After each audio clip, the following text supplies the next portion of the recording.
क्या हम सच में नवरात्रि का असली अर्थ भूल गए हैं? कहा जाता है कि इन 9 दिनों में ऐसी ऊर्जाएं होती हैं जो हमारी कायाकल्प कर सकती हैं। अगर आप विशेष तरीके से पूजा करते हैं तो आप आपकी बॉडी के 5 एलिमेंट्स और 7 चक्रास को अलाइन इजीली कर सकते हैं। काफी सारे मंदिर हैं जहाँ पर माता आज भी जीवित है। करीब 400 साल पुराना मंदिर है और रात को कहा जाता है कि देवी की मूर्तियां आपस में वहाँ बातें करती हैं, हंसने की, बोलने की, वहाँ आवाजें सुनाई देती हैं। जैसे ही आप उस प्रेमिसेस में, उस मंदिर के घेरे में जाओगे तो आपके मोबाइल के नेटवर्क बंद हो जाएंगे। असम में जो कामाख्या देवी टेम्पल है, क्या जादू है उस मंदिर में? किसी को भी काला जादू करना या करवाना है तो कामाख्या देवी के साधक के लिए वो चुटकी भर का काम है। नव दुर्गा के 9 रूप सबसे ज्यादा पावरफुल कौन है? जिसको संतान चाहिए वो स्कंद माता की पूजा करे, जिसको वर चाहिए वो कात्यायनी माता की पूजा करे, जिसको संपत्ति चाहिए शक्ति की आराधना करके लोगों को ठीक करती हूँ। क्या प्रॉब्लम्स आती है? एक व्यक्ति जिनको लंग कैंसर और लीवर में कैंसर था, 4th हीलिंग में उनके लीवर में कैंसर के जो ट्यूमर थे वो खत्म हो चुके हैं और रिकवरी की तरफ वो बहुत तेजी से चल रहे हैं। कैसे हीलिंग? इस हीलिंग में विशेषकर देवी की साधना के कुछ मंत्र सिद्ध किए हुए होते हैं। उन मंत्रों के द्वारा किसी को आपके रिश्ते में बांधने के लिए वशीकरण भी किया जा सकता है। लेकिन नवरात्रि स्पेशल एपिसोड में आप सभी का स्वागत है। नवरात्रि के ये 9 दिन भारत की गहरी परंपराओं में से एक है। ये 9 दिन सिर्फ व्रत, भजन और उत्सव के नहीं हैं, ये अंदरूनी आत्मिक यात्रा के हैं। एक यात्रा जिसमें हम अपने अंदर झांकते हैं, अपने अंदर की शक्ति को पहचानने की कोशिश करते हैं। जी हाँ, नव दुर्गा के 9 रूप जो हमारी ज़िंदगी के अलग अलग पहलुओं को दर्शाते हैं। और ये एपिसोड एक बहुत ही स्पेशल एपिसोड है क्योंकि इसमें हमें ज्वाइन कर रही हैं एक तांत्रिक हीलर, एक एस्ट्रोलॉजर और माँ दुर्गा और माँ काली की गहरी भक्त एस्ट्रो वसुधा शर्मा जी। इस कॉन्वर्सेशन में हमने बात की है कुछ ऐसी मंदिरों की जहाँ पर अलग ही एनर्जीज उजागर होती हैं नवरात्रि के दिनों में। क्या सच में ऐसे कुछ मंदिर हैं जहाँ पर देवी आज तक सांस ले रही हैं? बहुत ही दिलचस्प कॉन्वर्सेशन होने वाली है। मैं ज़्यादा नहीं बोलूँगी, please tune in to the conversation.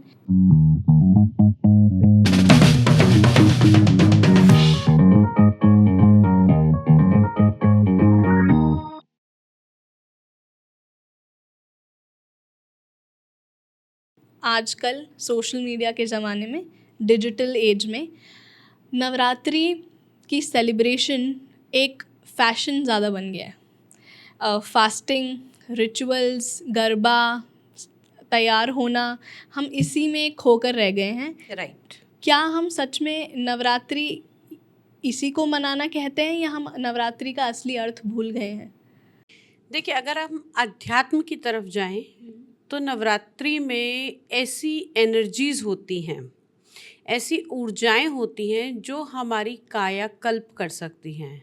और ये दोनों ही टाइम जब नवरात्रि आते हैं उस टाइम सीजन चेंज होता है। जो एक साइंटिफिकली बताया गया वो तो ये बताया गया कि अगर आप व्रत करते हैं इस वेदर चेंज के दौरान तो आपकी बॉडी डिटॉक्सिफाई होती है, आपको जो है आहार कम लेना चाहिए, फल अधिक खाने चाहिए, जल अधिक ग्रहण करना चाहिए। और बेसिकली नवरात्रि का मतलब भी यही होता है कि आप निराहार रहें, अगर आप खा भी रहे हैं तो फलों का सेवन करें। लेकिन आज सिनेरियो बिल्कुल चेंज है। व्रत वाला नमकीन भी होना चाहिए, फल भी होने चाहिए, डिफरेंट तरीके की मिठाई भी होनी चाहिए। जो केवल अन्न नहीं है, हमारा व्रत है। व्रत का मतलब ये है ही नहीं। बिल्कुल, रेस्टोरेंट्स में नवरात्रि थालियाँ आने लगी हाँ। हैं और मतलब नवरात्रि स्नैक्स निकलने लगे हैं। राइट। इसको एक बिजनेस अपॉर्चुनिटी की तरह देखकर बिल्कुल बिल्कुल एक अलग मार्केट इस्टेब्लिश हो गई है। बट आपके लिए नवरात्रि का सही मायने में मतलब? बेसिकली नवरात्रि के अंदर कोई भी, अगर हम हिंदू पंचांग या सनातन के हिसाब से देखें तो हर त्योहार को मनाने की एक विशेष तिथि होती है। ये कोई डेट से नहीं आ रहे। विशेष तिथि में विशेष ग्रह और नक्षत्रों के दौरान जब उनका आकलन किया जाता है तब किसी भी हिंदू त्योहार को मनाया जाता है। जैसे जब पूर्णिमा होगी, जब अमावस्या होगी, जब एकादशी होगी, अलग अलग तिथियों के अलग अलग महत्व हैं। नवरात्रों का विशेष महत्व ये होता है कि इस समय ऊर्जाएं जो होती हैं वो चरम सीमा पर होती हैं। और नवरात्रि, जन्माष्टमी, शिवरात्रि ये कुछ एक ऐसे त्योहार हैं जिसमें रात्रि का विशेष महत्व है। अब आप कहेंगे कि रात्रि को ही इसमें क्यों माना गया? रात्रि के समय सब कुछ शून्य होता है, चारों तरफ शांति होती है। उस समय जो सुपरनैचुरल पावर्स की एनर्जी होती है वो बहुत तीव्र होती है, माने तेज, बहुत तेज होती है।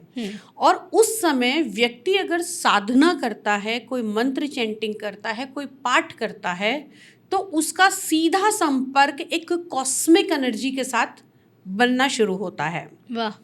और इन 9 दिनों में व्रत लोग सुबह करते हैं, पूजा करते हैं, लेकिन मैं ये कहूँगी कि आप अगर अपनी दिनचर्या के अलावा रात्रि में मात्र 2 से 3 घंटे बैठकर अगर आप पूजा पाठ, कोई मंत्र, कोई जाप करते हैं तो उसका 100 गुना अधिक फल प्राप्त होता है। कौन सा जाप करना चाहिए रात्रि में? देखिए, इसमें माँ दुर्गा के मंत्रों का जाप भी हो सकता है, इसमें सीधे सीधे मंत्रों का जाप भी हो सकता है। या देवी सर्वभूतेषु शक्ति रूपेण संस्थिता नमस्तस्यै नमस्तस्यै नमोस्तस्यै नमो नमः। हम यहाँ पे सिर्फ माँ काली, माँ दुर्गा के मंत्रों की बात कर रहे हैं या फिर नॉर्मल नाम जाप की भी नाम जाप भी कर सकते हैं आप, किसी भी देवी का नाम जाप कर सकते हैं, किसी भी शक्ति का नाम जाप कर सकते हैं। अगर मैं कहूँ कि इसे नवरात्रि में बाधित ना किया जाए, इसे शक्ति उपासना के अंदर आप इसे कन्वर्ट कर देंगे तो वो ज़्यादा बेहतर होगा। क्योंकि इसमें देवी के अलग अलग रूपों में उसके जीवन की अलग अलग शक्ति माँ की वो दिखाई गई है, जिसमें वो जननी भी है, जिसमें वो पालन करता भी है, जिसमें वो सृष्टि में जो असामाजिक तत्व हैं या जो नेगेटिविटी हैं उनकी संहार करता भी दिखाई गई है। उसी में कालरात्रि स्वरूप में वो तेज भी दिखाया गया है। तो देवी के हर स्वरूप की पूजा बताई गई है।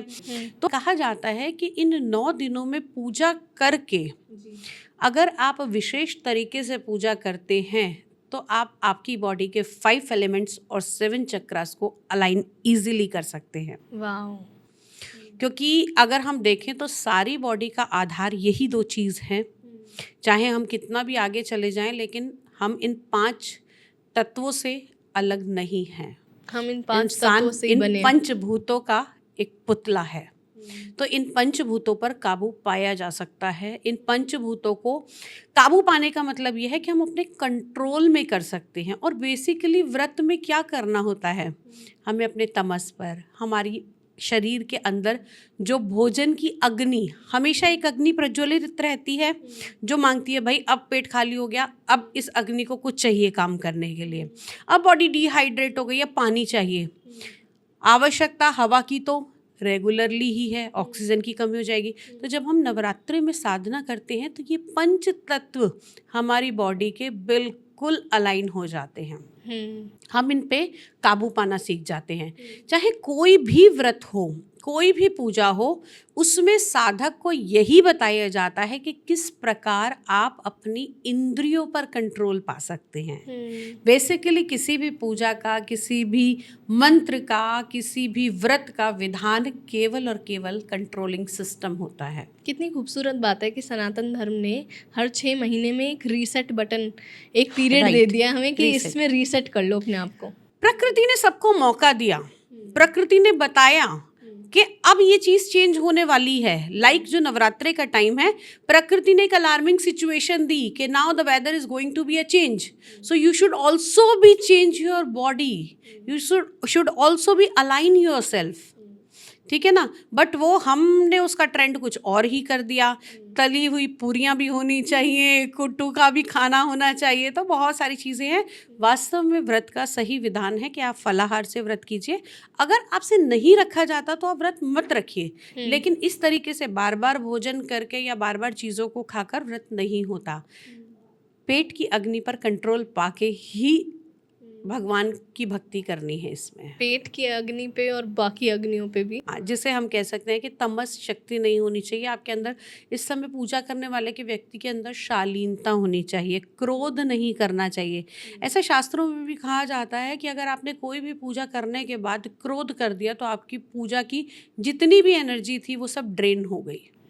इसलिए विशेष महत्व कहा जाता है कि पूजा करने के बाद कभी क्रोध नहीं आना चाहिए। पूजा करने के बाद वो आपको एक मंत्र बोलना होता है जिससे इंद्र जी को ना जाए। ओम शक्राय नमः का 3 बार जाप करते हैं और जल डालकर और उसको आचमन आंखों पर किया जाता है, ताकि ये कहा जाता है कि इंद्र देवता जी के पास वो शक्ति होती है कि आपने कुछ भी सत्कर्म किया, अगर आपने अपने देवता को समर्पित नहीं किया और आप अपना आसन छोड़कर वहाँ से ऐसे ही उठ गए तो वो सारा का सारा जो भी फल है वो इंद्र अपने साथ ले जाते हैं। क्योंकि इंद्र देवता का ना मतलब जो हम कहते हैं वो ये कहते हैं कि वो कहीं से भी ना एनर्जी एब्जॉर्ब करते थे। जैसे कि आपने शुरुआत में कहा कि नवरात्रि के दिनों में माँ की शक्ति ज़्यादा उजागर होती है। राइट। तो मैंने ऐसा भी सुना है कि काफ़ी सारे मंदिर हैं जहाँ पर माता सांस लेती हैं, जहाँ पर माता आज भी जीवित हैं, तो उनके बारे में कुछ बताइए।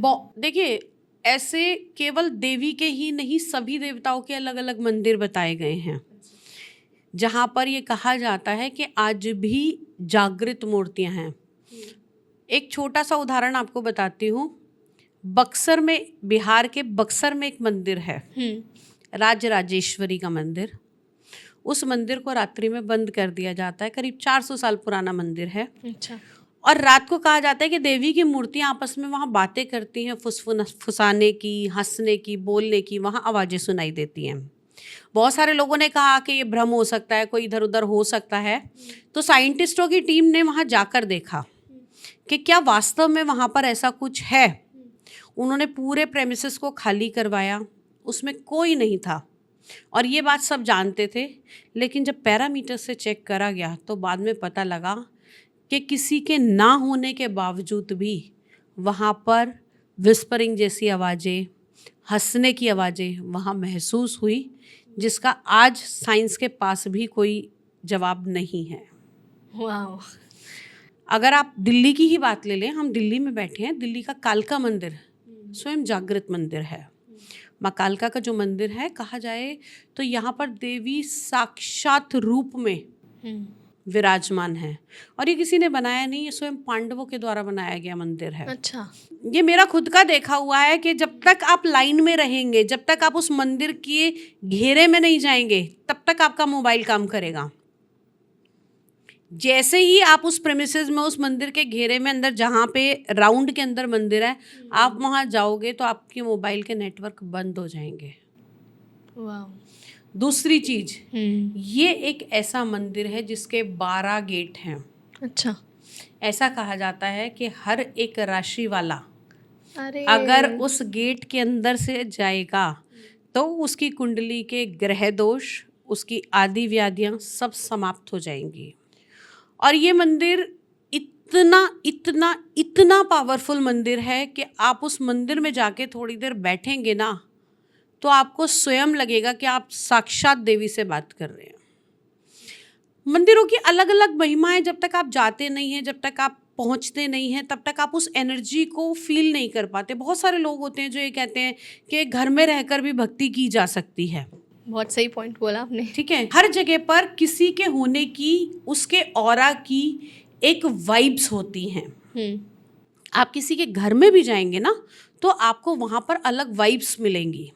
तो हर मिट्टी, हर स्थान, हर मूर्ति और हर व्यक्ति अपना एक ऑरा क्रिएट करता है। तो जहाँ जहाँ ये मूर्तियाँ स्थापित हैं, चाहे वो स्वयंभू मूर्ति हो, चाहे उसे स्थापित किया हो, वहाँ की आभा और वहाँ का ऑरा इतना तेज होता है कि आपकी बॉडी की नकारात्मक शक्तियों को क्षण में समाप्त किया जा सकता है। असम में जो कामाख्या देवी टेम्पल है, उसकी इतनी पावरफुल सिग्निफिकेंस है, क्या जादू है उस मंदिर में? वो जादू की ही देवी है।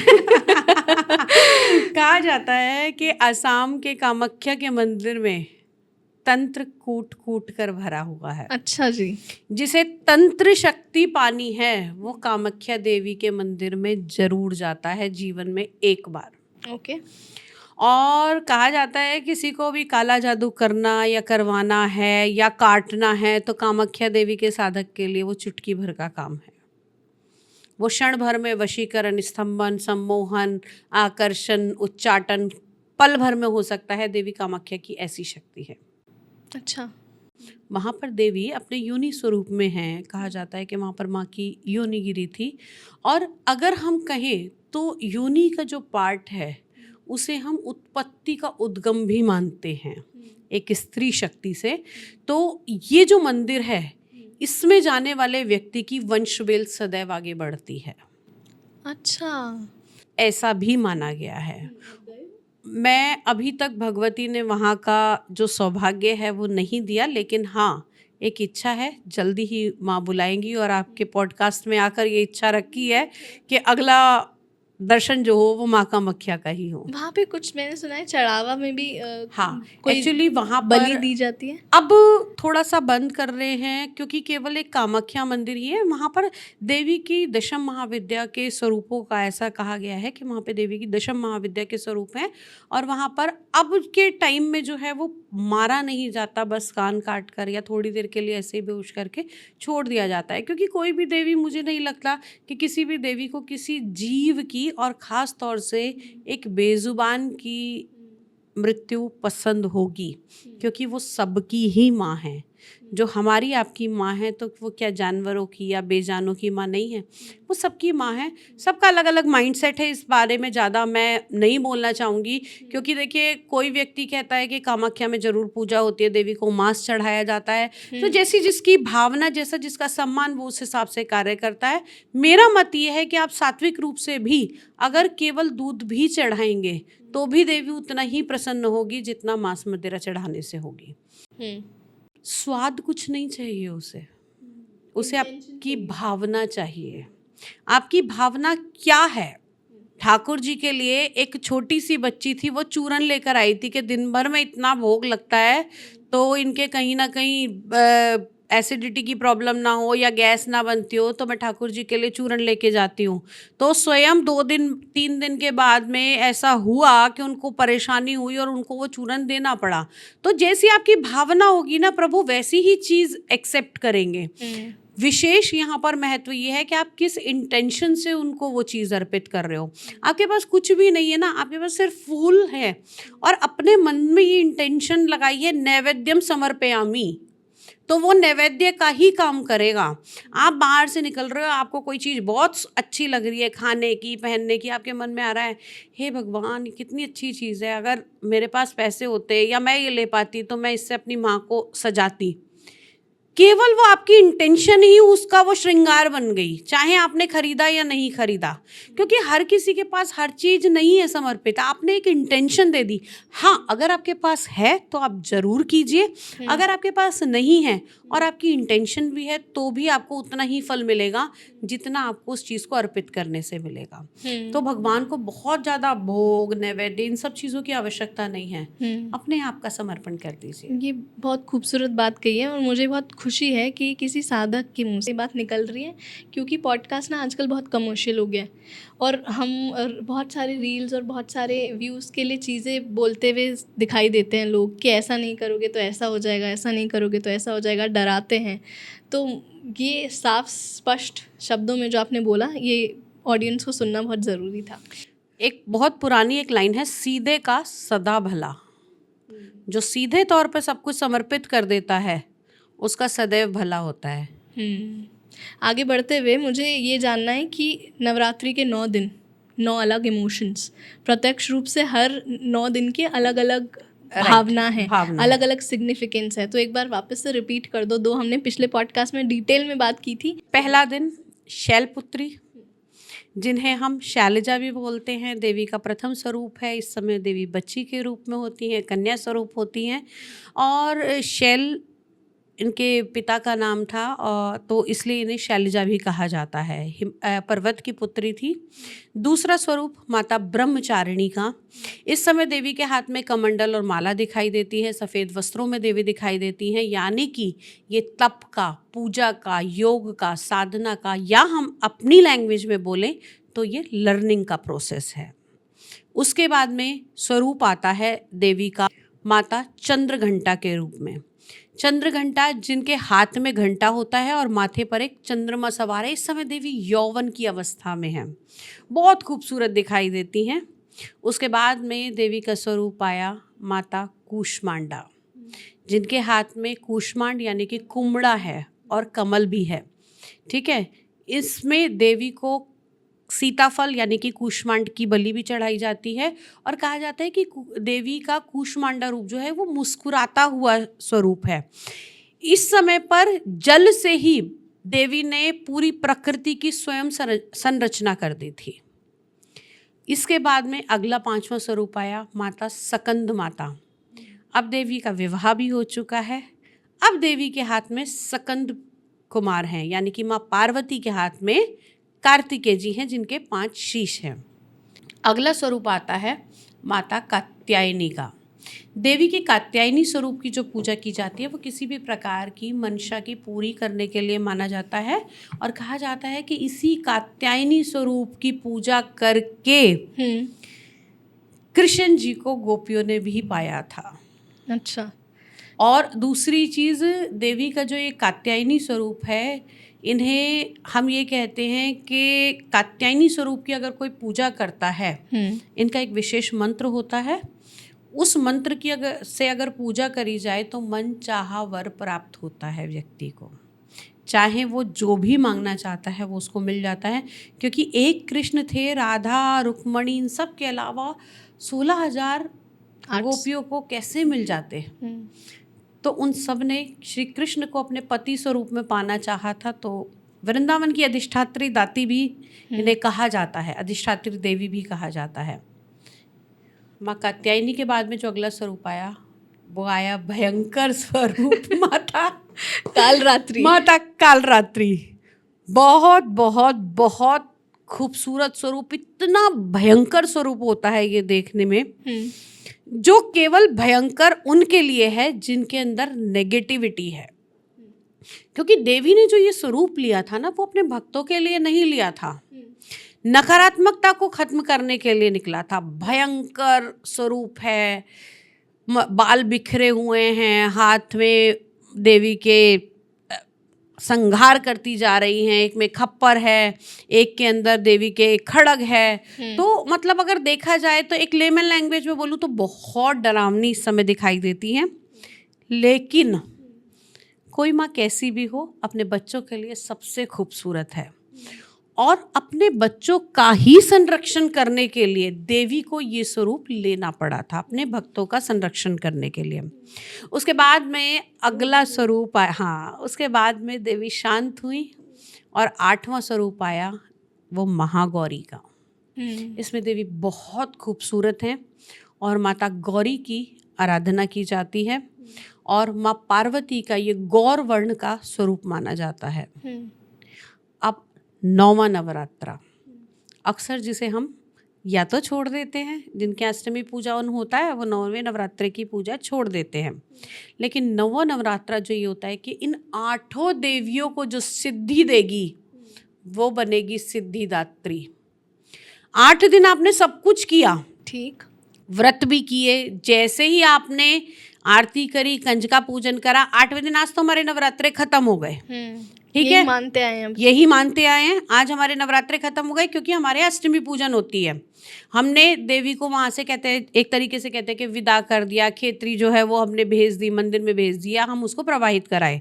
उसके बाद में शाम से आपके घर में लहसुन प्याज भी बनना शुरू हो जाएगा, सारी चीज़ें हो जाएंगी। अरे भाई 9वां नवरात्रा भी तो उसी देवी का है, तभी कारण है कि मोह माया में ही फंसे रह जाते हैं, सिद्धि की तरफ पहुंच ही नहीं पाते। क्योंकि जो सिद्धि को देने वाली थी, आपने उस चरम सीमा तक तो पहुंच ही नहीं पाए।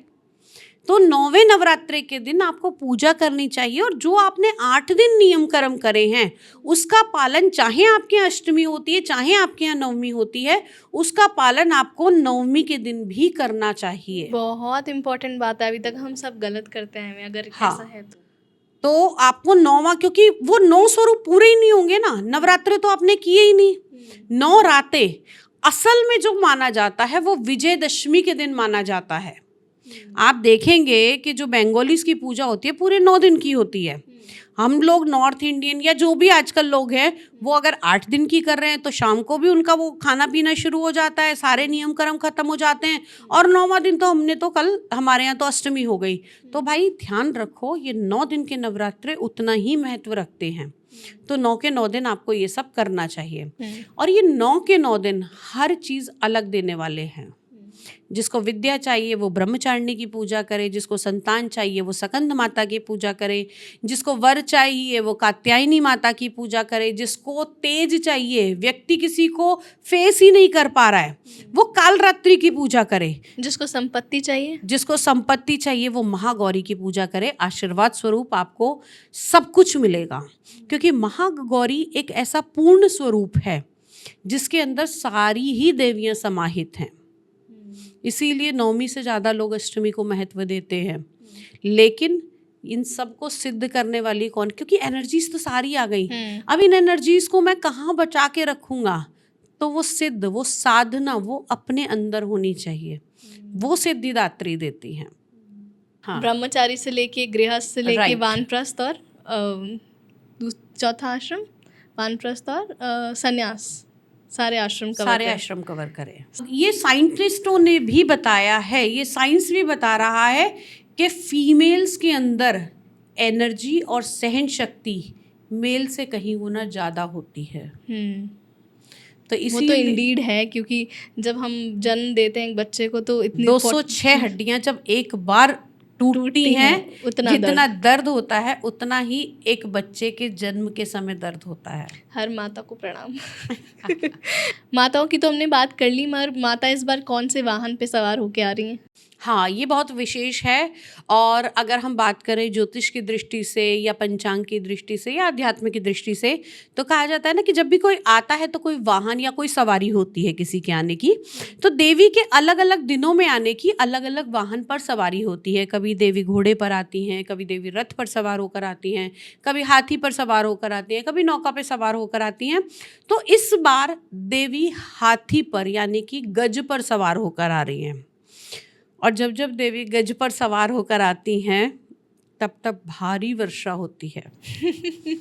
और इसका एक प्रत्यक्ष प्रमाण ये है कि जो चैत्र नवरात्रि 2025 की गई उस समय भी देवी का वाहन गज ही था। और इन 6 महीने में बारिश ने इतनी त्रासदी की, इतना आपको चारों तरफ पानी पानी देखने को मिला, तो थोड़ा सा कंट्रोल करने की आवश्यकता है। इस बार देवी फिर से गज पर आई हैं, तो हम यही आराधना करेंगे कि देवी ठीक है, वर्षा अच्छी हो लेकिन विनाशकारी ना हो। मगर ऐसा भी काफ़ी सारे एस्ट्रोलॉजर्स बोल रहे हैं कि सितंबर महीना जो मंगल का महीना है, तो इस बार और भी विनाश देखने को हमें मिलेगा। इस पर आपका क्या कहना है? क्योंकि ऑलरेडी इतनी फ्लड्स चल रही हैं, उत्तराखंड में हो रही है, हिमाचल में हो रही है, और अभी नेपाल में इतना सब कुछ हो रहा है। करंटली सिचुएशंस हर जगह पे हमें बिगड़ती हुई दिखाई दे रही है। हाँ, अभी थोड़ा सा टाइम आने वाला, थोड़ा सा ये सितंबर का महीना है, ये थोड़ा सा क्रूशल हो सकता है। लेकिन हाँ, ये है कि इस समय पूजा पाठ, जप तप और सबसे बड़ी चीज़ कंट्रोल। तो इस बार जो शारदीय नवरात्रि आ रहे हैं, उस बार इनका मुहूर्त कैसा रहेगा? कब से शुरुआत हो रही है, कब समापन हो रहा है? 22 सितंबर से नवरात्रे आरंभ होंगे और 1 अक्टूबर को समापन यानी कि 9वीं की पूजा होगी। ये तो 10 दिन हो गए ना? जी हाँ, इस बार एक नवरात्रे की वृद्धि हो रही है। कहा जाता है कि जब जब नवरात्रा बढ़ता है तो वो शुभ माना जाता है। इस बार तीसरा नवरात्रा 2 दिन यानी कि तीसरे नवरात्रे की जो पूजा है वो 2 दिन की जाएगी। उसके अलावा बाकी सभी नवरात्रे 1-1 दिन पूजा होगी। तो ये एक शुभ संकेत है आने वाले समय के लिए। काफ़ी कुछ इस नवरात्रे के बाद में बदलने वाला है। देवी का आगमन जो रहे वो सबके लिए शुभ रहे, सबके घर में अच्छे अच्छे काम हो। तो शुभता के प्रतीक बहुत सारे देखने को मिलेंगे। लेकिन हाँ, सब चीज़ों से बचना है तो छोटे छोटे उपाय आपको करने चाहिए आपके ग्रहों के अनुसार। जैसे अगर ये 9 दिन की पूजा में आप ग्रह शांति शांति भी कर सकते हैं। देवी की पूजा से राहु केतु शनि भी शांत होते हैं। साथ ही साथ देवी के अलग अलग स्वरूपों में अलग अलग ग्रहों की पूजा की जा सकती है। जिनकी शनि की महादशा चल रही है, 7.5 चल रही है, तो आप देवी के सप्तशती के पाठ कर सकते हैं, सप्तशती स्तोत्र का पाठ कर सकते हैं, उससे भी शांति मिलती है। जिनको राहु बहुत ज़्यादा परेशान कर रहा है उनके लिए विशेषकर सरस्वती जी की भी पूजा और साथ में साथ देवी दुर्गा की पूजा का विशेष महत्व रहता है। अच्छा, एक चीज़ ऐसी बताओ जो नवरात्रि में बिल्कुल भी नहीं करनी चाहिए। एक्चुअली ये ना पॉजिटिव एनर्जी का इस समय उद्गम होता है चारों तरफ। पॉजिटिव एनर्जी चारों तरफ फैली होती है और इस समय हमें नकारात्मकता से बचना चाहिए। झूठ, किसी के लिए द्वेष, ये नहीं करना चाहिए। प्लस अगर आप गृहस्थ में हैं तो आपको कम से कम एक चीज़ ज़रूर बदलनी चाहिए। वो कौन सी है कि 9 दिन आपके जो गृहस्थ आश्रम के रहते हैं उसमें आपको एक दूसरे के संपर्क में नहीं आना चाहिए। आपको विशेषकर इन 9 दिनों के अंदर ब्रह्मचर्य का पालन करना चाहिए, क्योंकि जितनी भी ऊर्जाएं आपने इकट्ठी करी हैं, अगर आप वो ब्रह्मचर्य का पालन नहीं कर रहे तो वो आपकी बॉडी से ड्रेन आउट हो जाती हैं। और यही कार्य होता है कुंडली जागरण का कि ऊर्जाओं पे नियंत्रण पाया जाता है योग के, साधना के, मंत्र के, तंत्र के और शक्ति के आधार पर। जैसे आपने बोला कि देवी शक्ति ज़्यादा उजागर होती है, तो यही माना जाता है कि अक्सर महिलाओं में ही देवी शक्ति उजागर होती है या फिर पुरुषों में भी देवी तत्व जागृत कर सकते हैं या करते हैं? बेसिकली अगर देखा जाए तो शक्ति का स्वरूप स्त्री को ही माना गया है, लेकिन हर जीवंत चीज के अंदर शक्ति समाहित है। पुरुष के अंदर भी जो शक्ति है वो देवी ही है। अलग अलग मानना, ये स्त्री और पुरुष केवल एक बाहर का चोला और एक भ्रम है। अंदर चलने वाली जो शक्ति है वो आदि शक्ति स्त्री स्वरूप ही है, क्योंकि स्त्री से ही उत्पन्न हुए और उस स्त्री यानी पृथ्वी के अंदर ही मिल जाओगे। गर्भ से उत्पन्न हुए और मिट्टी में मिल जाओगे। मैं साइंस में अगर इसको देखा जाए तो साइंस में ऐसा कहा जाता है, जब आपका जेंडर फॉर्म हो रहा होता है तो सबसे पहले फीमेल जेंडर ही फॉर्म होता है, राइट, उसके बाद मेल जेंडर फॉर्म होता है। तो मतलब वो जो एनर्जी है हमारे अंदर वो उसका जेंडर फीमेल ही है। जब तक शक्ति का ई नहीं है तब तक शिव भी शव है। खूबसूरत। तो किसी भी चीज को जागृत होने के लिए उसमें शक्ति समाहित होना है। कहते हैं ना बेजान है, इसमें तो शक्ति ही नहीं है। तो वो शक्ति क्या है? वही है काली, वही है दुर्गा, वही है आदि शक्ति भवानी।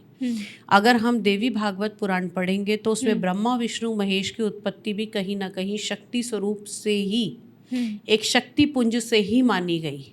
किसी ने ये नहीं कहा कि ये जेंडर था, उसको एक शक्ति, एक एनर्जी, एक ऊर्जा का फॉर्म दिया गया।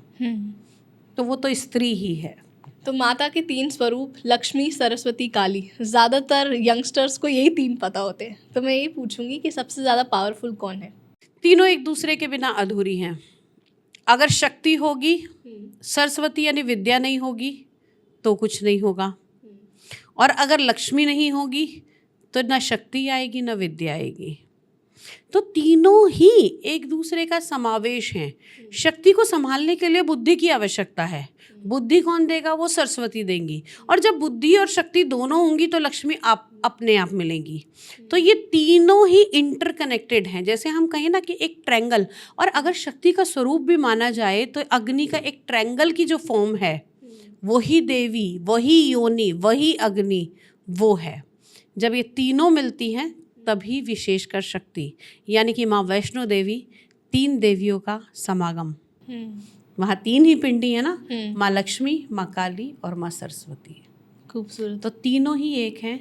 अगर आप किसी से किसी को अलग करोगे तो वो अधूरी हैं। लाजवाब। जैसे त्रिदेव ब्रह्मा विष्णु महेश, ऐसे ही त्रिदेवियाँ लक्ष्मी, काली और सरस्वती। वाह, खूबसूरत। तो क्या ये सच है कि नवरात्रि में सिर्फ शरीर का डिटॉक्स नहीं होता है, आत्मा का भी डिटॉक्स? बिल्कुल। जब भी आप कोई पूजा करते हैं, किसी एक मंत्र का उच्चारण भी जब आप करते हैं ना, बहुत बड़े में मत जाइए। अगर सिर्फ आप ओम का उच्चारण करेंगे ना तो भी आपके बॉडी के सारे चक्र अलाइन हो जाएंगे, क्योंकि जब ओम का उच्चारण किया जाता है तो रूट से लेकर कंठ तक वाइब्रेशन सीधी आती है, राइट। ऐसे ही जब नवरात्रि में पूजा करते हैं तो हमारी आत्मा का, जब हम किसी एनर्जी को ले रहे हैं ना, पॉजिटिव एनर्जी को, तो हमारी इनर कॉन्शियस जागृत हो जाती है कि भाई ये गलत है और ये सही है। आप ध्यान दीजिएगा, जो स्पिरिचुअल लोग होते हैं वो हमेशा डर के रहते हैं। किससे डर के रहते हैं? कि ऊपर वाला हमें देख रहा है, हम कुछ गलत कर्म नहीं करेंगे। उनका एक विश्वास है वो किसी भी परिस्थिति में अकेले नहीं है, और यही विश्वास उनकी बॉडी का डिटॉक्सिफिकेशन करता रहता है। नहीं, ये चीज़ गलत है, हटा दो, ये व्यक्ति ठीक नहीं है, हटा दो, ये सोच गलत है, हटा दो। तो डिटॉक्सिफिकेशन का मतलब क्या है? क्लीनिंग हो रही है। तो जब आप अध्यात्म में जुड़ गए, पूजा में जुड़ गए, तो आप स्वयं अपना डिटॉक्सिफिकेशन कर पा रहे हैं। इसके लिए किसी विशेष तिथि की, किसी विशेष मंत्र की आवश्यकता नहीं है, सिर्फ एक जुड़ाव की आवश्यकता है, एक विश्वास की आवश्यकता है। ये शक्ति सबके अंदर होती है। कहते हैं ना, एक मन कर रहा है जाऊं, एक मन कर रहा है नहीं जाऊं। मन तो एक ही है, तो दो कैसे कर सकते हैं? आपकी नेगेटिव एनर्जी आपको एक चीज दिखा रही है, आपकी पॉजिटिव एनर्जी आपको एक दिखा रही है। आपकी इनर कॉन्शियस जिस चीज के लिए अलाउ नहीं करेगी। अगर आपके कर्म बहुत अच्छे हैं तो सदैव आपकी पॉजिटिविटी हावी रहेगी, और अगर आपके कर्म खराब हैं, आपका ऊपर वाले से जुड़ाव नहीं है, आप सही तरीके से नहीं चल रहे, तो नेगेटिविटी हावी रहेगी। अरे कल किसने देखा है, आज तो ऐश कर, आज परेशान होने दे किसी को। तो वो चीज़ें आपके अंदर जागृत होती हैं और धीरे धीरे डिटॉक्सिफिकेशन होता रहता है। आपने जो बात समझाई मैं उससे ऑलमोस्ट अग्री करती हूँ कि जब हमें ये पता है कि हमें कोई देख रहा है तो हमारे कर्म हमेशा सीधे रहते हैं। राइट, ये बहुत अच्छा पॉइंट है। मगर जब आपने जो शब्द बोला ना कि गॉड से डरते हैं, स्पिरिचुअली लोग जो होते हैं वो ज़्यादा डर कर रहते हैं, क्या ये सही नहीं है कि गॉड, वो जो डिबेट छिड़ती है, दो मैं टॉपिक से डेविएट हो रही हूँ, कि God fearing people versus God loving people? नहीं, देखो, डर यहाँ पर ये नहीं है कि भगवान हमें सजा देंगे, ये है कि मैं उसको क्या दिखाऊंगा अपना मुंह, मैं उस पर इतना विश्वास करता हूँ। आप कहते हैं ना, कितने बच्चे होते हैं कहते हैं नहीं यार मैं ये काम करूँगा, मैं अपने माँ बाप को क्या मुंह दिखाऊंगा। वो ये नहीं कि वो माँ बाप उसको मारेंगे, वो ये कि मैं उनकी इतनी रिस्पेक्ट करता हूँ, वो मुझसे ये डिजर्व नहीं करते। आपके मन में उनके लिए वो श्रद्धा है कि मैं ऐसा नेचर करके अपनी जो देवता है या जो मेरा इष्ट है, मैं उनको अपमानित नहीं करूँगा। क्यों? लोग क्या कहेंगे, वैसे तो इतना भक्त बनता है, इसके कर्म देखो। तो उसको नहीं कहा, उसकी जो डाइटी है उसको सुनने को मिला। कोई बच्चा गलत होता है, तेरे माँ बाप ने यही परवरिश की। तो कहीं भी हमारे, जिसके हम डिवोटी हैं, उसकी किसी भी प्रकार से आभा धूमिल ना हो, वो भय डर रहता है, रिगार्ड्स है। बिल्कुल ठीक बात है। आप खुद एक एस्ट्रोलॉजर हो, एस्ट्रोलॉजर के साथ साथ एक साधक हो, माता की भक्त हो, तो आपका नवरात्रि के दौरान क्या प्रोसेस रहता है? आप अपना जीवन उन 9 दिनों में कैसे व्यतीत करते हो? उस समय मैं भक्ति में ज़्यादा रहती हूँ, पूजा पाठ ज़्यादा रहता है, भजन कीर्तन, भक्ति की फॉर्म कुछ भी हो सकती है। चाहे आप माँ का नाम जप कर रहे हैं, चाहे आप कीर्तन कर रहे हैं, चाहे आप हवन कर रहे हैं, चाहे अनुष्ठान कर रहे हैं।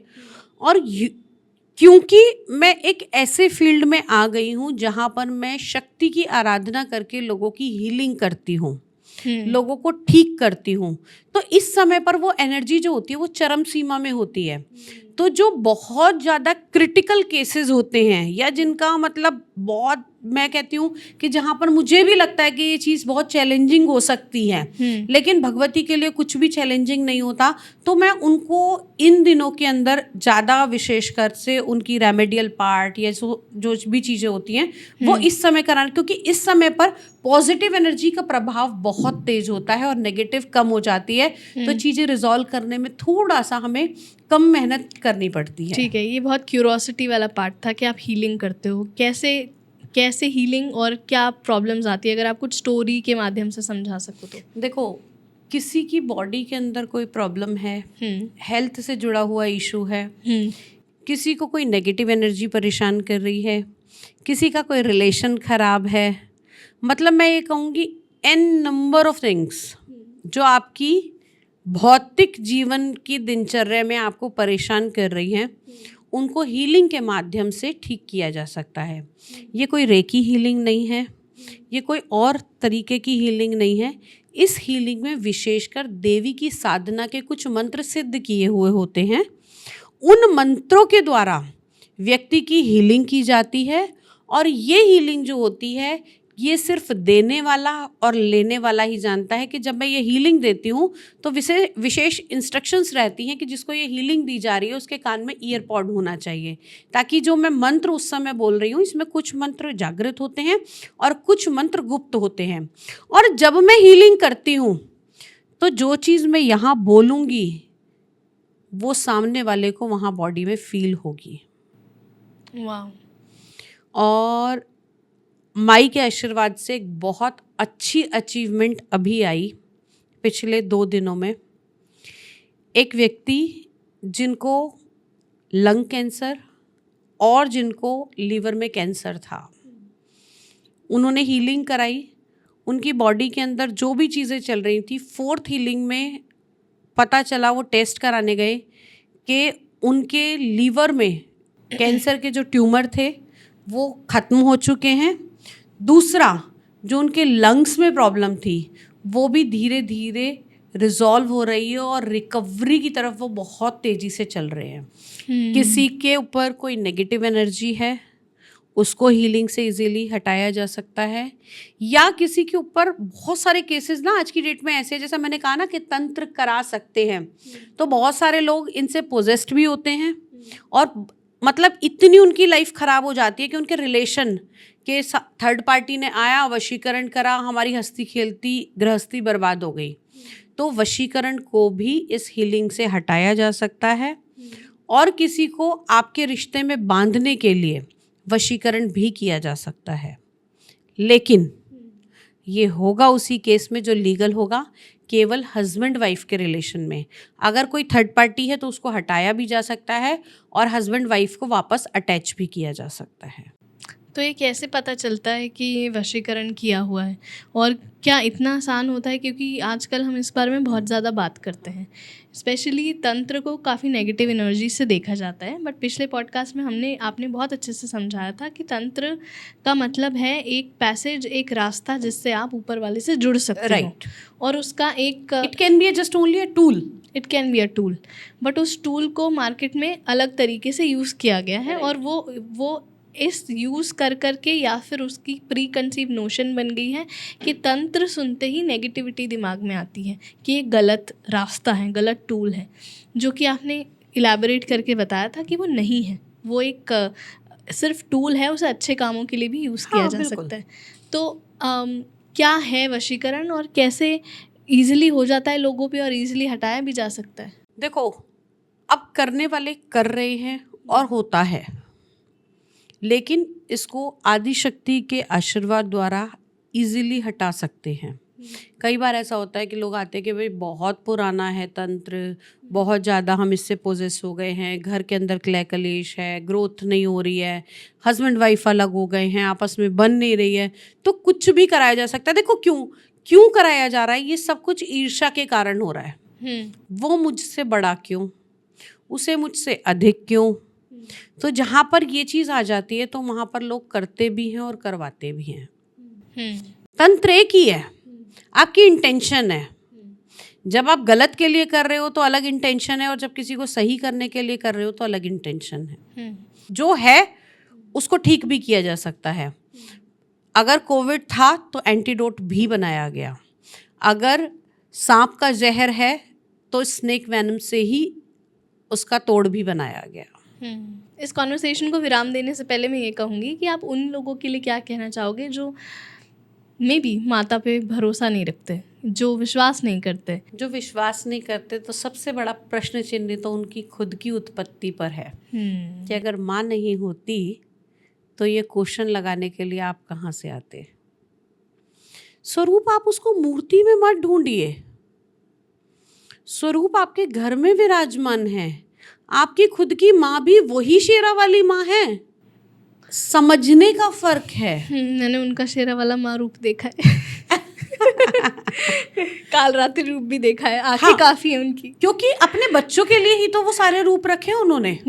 तो जो वो मूर्ति में आप ढूंढने की कोशिश कर रहे हो, वो तो सारे रूप आपके घर के अंदर आपकी माँ में है। तो जो ये कहते हैं कि माता कुछ नहीं होती, तो भाई तो फिर जिससे तुम्हारी उत्पत्ति हुई है वो भी कुछ नहीं है। अगर वो शक्ति नहीं होती तो कहाँ गर्भ में एक बच्चा कैसे तैयार हो रहा है। साइंस आज तक बस यही नहीं कर पाई ना, आज भी उसे गर्भ की आवश्यकता है। टेस्ट ट्यूब बेबी बनाने के बाद भी इंसर्ट गर्भ में ही करना पड़ता है। तो माँ तो वो है कि अगर माँ नहीं तो कुछ नहीं है, जीवन नहीं, जीवन नहीं। जैसे आप अभी बता रहे थे कि नवरात्रि के दिनों में आप पूजा पाठ ज़्यादा करते हो, लोगों से ज़्यादा नहीं मिलते, मगर उन दिनों में अगर हम यंगस्टर्स की बात करें तो नवरात्रि में गरबा की सेलिब्रेशन बहुत होती है, फेस्टिविटीज़ बहुत होती हैं, हमारी एंगेजमेंट बहुत ज़्यादा होती है, हम उसे एक सेलिब्रेशन, एक त्यौहार की तरह लेते हैं, तो उसमें तो हम लोगों से बहुत ज़्यादा मिलते हैं। तो क्या वो गलत है? देखिए, सबका एक अलग तरीका होता है अपने इष्ट को रिझाने का। अच्छा। कोई जाप करके, कोई योग करके, और कोई नाच गा के, कोई कीर्तन करके, कोई भजन करके, अलग अलग स्वरूपों में अपने मकसद सबका एक ही है कि हमने उन्हें खुश करना है। और जो गरबा वगैरह किया जाता है वो अपने आप को तो आनंद देता ही देता है, और ये कहा जाता है कि देवी के स्वागत में, देवी के आगमन में हम ये गरबा करते हैं। अच्छा।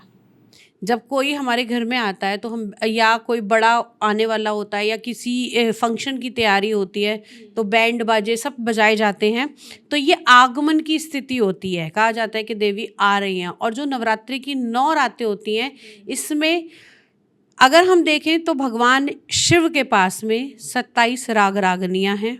अच्छा। भगवान शिव को नृत्य का देवता कहा जाता है, ठीक है। तो कहा जाता है कि जब भगवान को खुश करना है या कुछ करना है तो आप नृत्य करके दिखाइए। ऐसे ही देवी को रिझाने के लिए ये गरबा की, नृत्य की ये रीत बनाई गई। जिसको जिस चीज़ में आनंद आया, किसी ने गा के, किसी ने नगाड़े बजाकर। आप करौली धाम जाइए, कैला करौली माता पे जाइए, वहाँ पर नगाड़े जो बजते हैं उसका ऐसा तेजस्वी आभा बनती है कि अगर आपको नृत्य करना नहीं भी आएगा तब भी उन नगाड़ों की आवाज़ पर आप झूम उठते हैं। जागरण में देवी के गीत गाए जाते हैं। इससे क्या होता है, एक्चुअली हमारे अंदर वो भावनात्मक तत्व उत्पन्न होता है। हम जैसे एटमॉस्फेयर में जा रहे हैं हम वैसी भावनाओं को उत्पन्न कर रहे हैं। देवी के लिए जा रहे हैं, देवी के भजन बज रहे हैं, हम गाना गा रहे हैं, हम देवी की महिमा का गुणगान कर रहे हैं, तो ये सब किस लिए है? देवी को रिझाने के लिए। लेकिन इसका गलत इस्तेमाल नहीं होना चाहिए। आप एक मर्यादा में रहकर, सच में अपने इष्ट को ध्यान में रखकर अगर इन सभी क्रियाओं को करते हैं तो ये बहुत अच्छी हैं। क्योंकि भजन कीर्तन भी किया ही जाता है ना, तो नृत्य भी एक उन्हीं में से आती है। और व्यक्ति कब नाचता है? जब वो बहुत ज़्यादा आनंदित होता है। कहते हैं ना कि ऐसा आनंद आया कि स्वयं ईश्वर मिल गया। तो आनंद की प्राप्ति है ये, और कुछ नहीं है। जिसको जिस चीज़ में आनंद आता है, जिस प्रकार से वो अपनी इष्ट को पूजना चाहता है, वो इसे कर सकता है, लेकिन एक मर्यादित क्षेत्र में रहकर। बहुत खूबसूरत। तो ये तो क्लैरिफिकेशन मिली कि हम हमेशा नवरात्रि को ढोल, नगाड़े, रिचुअल्स, सेलिब्रेशंस की तरह देखते आए हैं, मगर आज आपने उसका डीप सिग्निफिकेंस बताया है। और 9 माता की 9 इमोशंस, 9 सिग्निफिकेंस, 9 दिनों की करेक्ट पूजा। आई थिंक ये बहुत होलसम कॉन्वर्सेशन है, क्रिस्प रहा, मज़ा आया। आपको कुछ एंड में ऐड करना है तो ज़रूर बताओ। नहीं, अगर किसी को भी मुझसे किसी प्रकार की हेल्प चाहिए हो, एस्ट्रोलॉजिकल, वास्तु से, नेगेटिव एनर्जी से, किसी हेल्थ इशू से, तंत्र मंत्र से, तो वो आपके पॉडकास्ट के जरिए अगर मुझे देख रहा हो तो मुझसे संपर्क कर सकते। अच्छा, जाते जाते फिर ये बात करनी है कि अभी इससे जस्ट पहले हमने एक पास्ट लाइफ एपिसोड रिलीज़ किया था, और इससे पहले भी हम बहुत ज़्यादा पास्ट लाइफ के ऊपर बात कर चुके हैं। One of the most loved videos on our channel रही है। तो उसमें भी मैंने यही बोला था कि जब हमारी ज़िंदगी में कुछ भी दुख तकलीफ़ें घटती हैं तो हम सबसे पहले जाते हैं एस्ट्रोलॉजी के पास, कुंडली देखते हैं क्या गलत चल रहा है। वहाँ कुछ समाधान नहीं मिलता तो फिर हम वास्तु नहीं, समाधान ऐसा नहीं है वहाँ नहीं मिलता। मैं आपकी बात को काटूंगी। अगर आपको देखना आता होगा तो आपकी कुंडली से एक एक चीज़ पता लगती है। कई बार ऐसा होता है कि सब कुछ सही चल रहा होता है, फिर भी कुछ चीज़ें घट रही होती हैं, आपको नहीं। आपके प्लानिटरी वो पोजीशन दिखाएंगे कि आप इस चीज़ों से पोजेस्ड हैं या आपकी लाइफ में ये सब कुछ चल रहा है। मैं आपकी बात बिल्कुल सही कह रही हूँ, आपकी कुंडली आपका सारा स्टेटस बता देती है, बट कई बार ऐसा होता है कि लोग एस्ट्रोलॉजी की मदद लेते हैं, उन्हें उनसे निवारण नहीं मिलता। हाँ राइट, ये कह ठीक है, सकते हैं कि सही हाँ। मार्गदर्शन नहीं मिल पाता। हाँ, तो फिर वो वास्तु पे जाते हैं, फिर वास्तु पे नहीं जाते तो फिर टैरो हीलिंग पे मैंने जाते हुए देखा है। फिर ऑब्वियसली एक नया एलिमेंट निकल के आया, एक नई मॉड्यूल निकल के आया कि चलो आप पास्ट लाइफ जाके मैं भी करती हूँ पास्ट लाइफ। पास्ट लाइफ में एक्चुअली क्या है कि हम काफ़ी कुछ पीछे छोड़ आए हैं। अगर वो कुछ अधूरा रह गया और हम उसको ढूंढ नहीं पा रहे कि क्या अधूरा रह गया, तब तक वो चीज़ हमें परेशान करती रहती है। जैसे कि हम कहते हैं यार कुछ तो भूल रहा हूँ, वो क्या है ये नहीं पता लग रहा, लेकिन उसने मुझे अनकंफर्ट कर दिया, मेरे माइंड की जो पीस थी उसको ख़त्म कर दिया। आप बार बार उस उधेड़बुन में लगे हुए हैं, आप उसी चीज़ को सोचे जा रहे हैं कि कमी कहाँ है, रह क्या गया। तो पास्ट लाइफ में जाके आप वो सारी चीज़ों को ढूंढ सकते हो। मैंने एक व्यक्ति की पास्ट लाइफ करी थी, एक महिला की पास्ट लाइफ करी थी, और ये मैं पहले भी बता चुकी हूँ, और वो मेरे लिए बड़ा मतलब एक छोटी सी चीज़ थी लेकिन उसकी लाइफ का बहुत बड़ी चीज़ थी। वो लेडी बार बार घर बनाती थी, मतलब कोशिश करती थी लेकिन उसका घर नहीं बनता था। एक बार उसने घर बना भी लिया लेकिन 20 साल तक वो अपने मकान में नहीं जा पाई। 20 साल कुछ ना कुछ ऐसा होता था कि उन्हें किराए पर ही रहना पड़ता था। कभी ट्रांसफ़र हो जाए, कभी उसके अंदर कुछ रिनोवेशन होनी है, कभी कुछ हो जाए, कभी कुछ हो जाए। शी सेड के पहले तो मैं खरीद ही नहीं पा रही थी, अब मैंने खरीद लिया तो मैं उसमें शिफ्ट नहीं कर पा रही हूँ। सब चीज़ देख ली, योग भी बन रहा है कुंडली में कि हाँ मकान का योग है, मकान खरीद लिया, लेकिन कहीं ना कहीं कुछ ऐसा पीछे छूट रहा है जो मैं वहाँ तक पहुँच ही नहीं पा रही। उसको पास्ट लाइफ में लेकर गए, पास्ट लाइफ से एक छोटी सी चीज़ निकल कर आई जो बहुत मेजर थी। पास्ट लाइफ में वो एक ऐसे घर में रहती थी जो घर तो बहुत अच्छा था, पुराने समय का घर था, और घर के बाहर आंगन में एक बड़ा सा पेड़ था। पेड़ पर अक्सर पक्षी घोंसला बना लेते थे, जिनके कारण वो परेशान रहती थी और उसको ये लगता था यहाँ ये गंदगी हो रही है, यहाँ ये मुझे परेशान कर रहे हैं, हर समय शोर मचाते हैं। तो जैसे ही उनका घोंसला बनता था वो उठाती थी, उसको सफाई करके उसको फेंक देती थी। तो उन पक्षियों का कर्ज उसको अपना घरौंदा नहीं बनाने दे रहे थे। स्पीचलेस। ऐसे ही एक लेडी थी जिनको संतान प्राप्त ही नहीं हो रही थी। 5 महीने होते, 4 महीने होते, abortion. Go ahead, I am listening. ठीक है, कुछ करते करते ऐसा हो गया, उन्होंने अपनी पास्ट लाइफ में जाके देखा। She was a doctor who used to abort. वो जितनी भी फीमेल जेंडर होती थी लीगली और इलीगली, उनको पास्ट लाइफ के अंदर अपनी अबॉर्ट करती थी। कैसे कैसे दुनिया के झोल हैं, कहाँ कहाँ चीज़ें जुड़ी हुई हैं, हमें नहीं समझ आती। आप गीता में भी लिखा है आत्मा नहीं मर रही, केवल चोला चेंज हो रहा है। आपने शरीर को बदला है, कर्म तो वही लेकर आ रहे हो ना आप। फिर से वही बात, बैलेंस शीट और बैलेंस तो वही है जो कैरी कर रहे हो आप। अगर आज यहाँ पर इसका समाधान नहीं मिल रहा तो भैया यहाँ नहीं है तो पास्ट में जाओ। कोई चीज़ ढूंढनी होती है तो हम क्या कहते हैं, ये याद करो सबसे पहले लास्ट कहाँ देखा था, उसको कहाँ रखी थी, लास्ट अटेम्प्ट क्या था, उससे पता लगेगा कि वो कहाँ मिलेगी। फिर हम क्या कहते हैं, मोबाइल, यार लास्ट में मैं किचन में गई थी, फ्रिज खोला था मैंने, अब उधेड़-बुन करते करते मैंने ये पतीला निकाला, वो फ्रिज में ही नहीं रख दिया मैंने, जाके देखोगे वो वहीं मिल जाएगा। आपको ध्यान भी नहीं है कि आपने कब उसको रख दिया।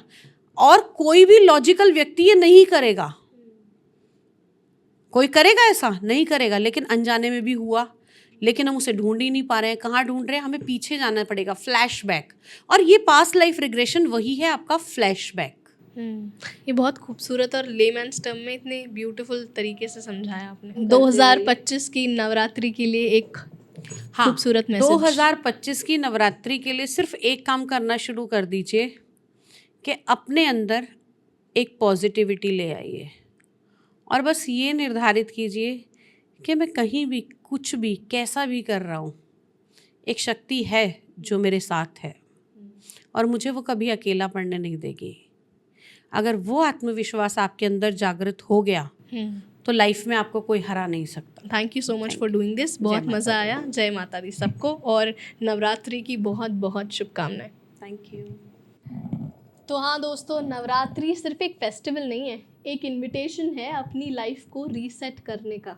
मैं जानती हूँ आप डांडिया भी खेलोगे और गरबा भी खेलोगे, मगर उसके साथ साथ अगर आपको इस पॉडकास्ट में से कोई एक बात भी पसंद आई है, दिल को छुई है, वैल्यू ऐड करी है, तो उसे अपनी ज़िंदगी में इम्प्लीमेंट ज़रूर कीजिए।